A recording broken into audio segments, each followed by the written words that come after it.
Yes. I have got the best news. It's breaking news. I've got some awesome humans here. I've got Rob Freeman from Irish Hill Sports and Rec. Wow. And Jessica Malcheff with some breaking news. There's a special report here. Andy Hawley and I are on set to break this incredible news. What is happening in Brooklyn, Michigan? We are so excited. So the Star Theater will be reopening in Brooklyn, Michigan. Oh my gosh, finally. Yeah.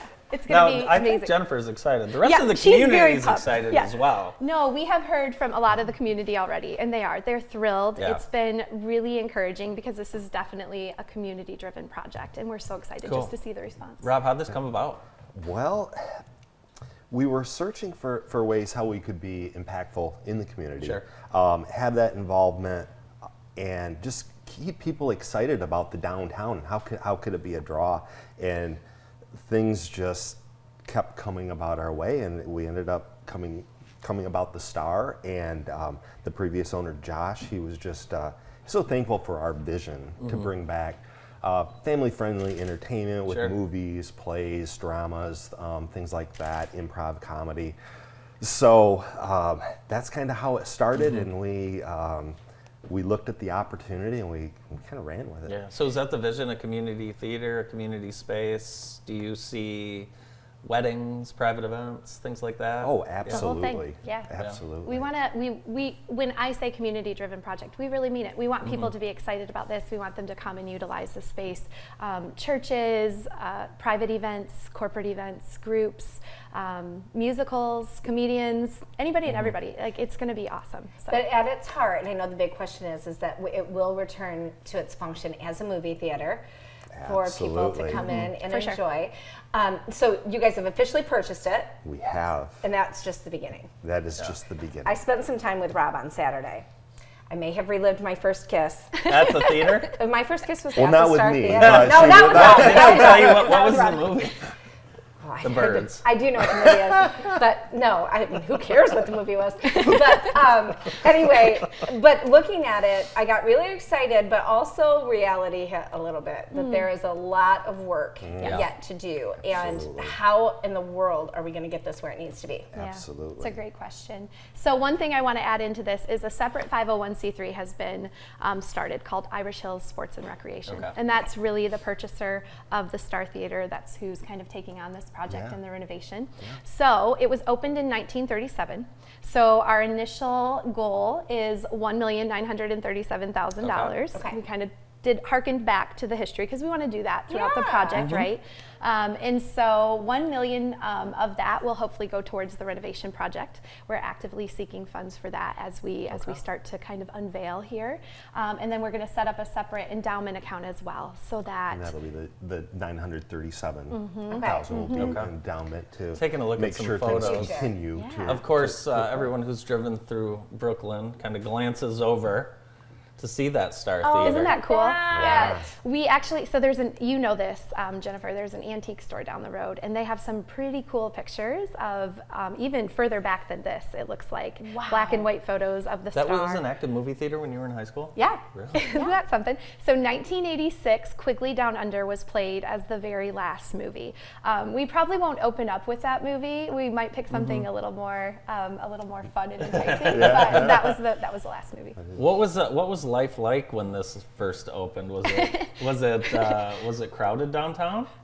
You know, I personally don't know. He wasn't but I know yet. that, but you're historians now, you know? But from interacting with people in the community, I'll kind of back up. I'm on the board, but I wear a lot of different hats. And Saturday I was down there just cleaning the windows, and I had so many people just stop by and were excited and were telling me about some of their experiences. You stopped in. You told me this is the first place I ever got kissed. Other people were telling me they used to come with their grandmother, or they brought their kids there, and there's just this nostalgic feeling with people. And I think at one point it was the gem of Brooklyn. Oh, yeah, for sure. And we're hoping to restore not just the excitement, but the building. Yeah, too. bring people in town too. You're talking about having shows and comedians eventually. It could be a great place. But thanks for mentioning that, Andy, because we would like to put a plug out there. Anyone who does know more history or has fun tidbits or experiences,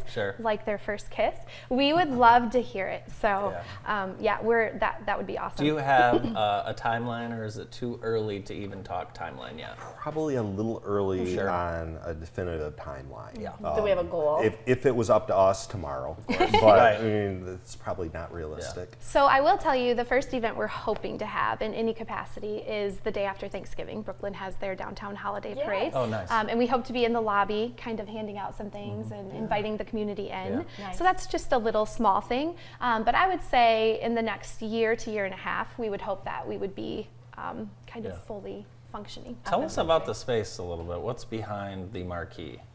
Tell us about the theater. What type of space do you guys have to work with there? Well, it originally from what I gather, in 1937, that theater started in that location with about a 200-seat auditorium. And in the 50s, there was an addition that brought it to, I believe it was stated like 450-ish seats. So it's quite a long space. Sloped floors, like your classic theater. But we have some visions of extending the stage to make room for dance recitals, bands, dramas, things like that.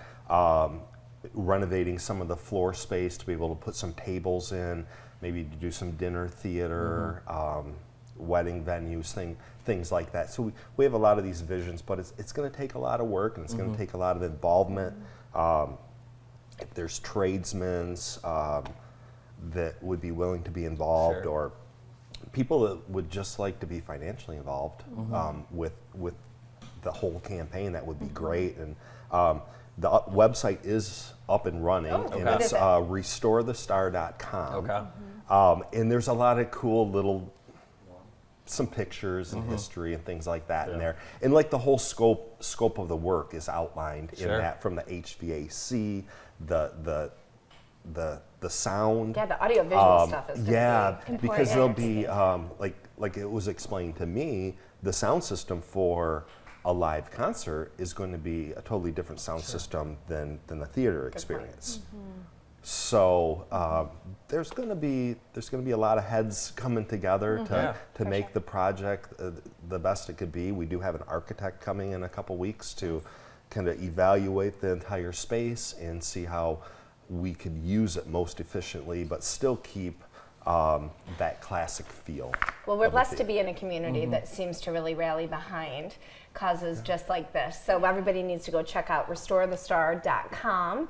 And we thank you guys for making the announcement Thank you. here on Thank the you, morning guys. show. Yeah, we're excited. And thank you for all your efforts. Thank you. Oh, thank you. Thank you guys so much. We appreciate it. And we'll be following the Star Theater renovations as it continues to progress. Thanks to Rob Freeman and Jessica Malcheff from Irish Hills Sports and Rec. More of the show right after this quick break.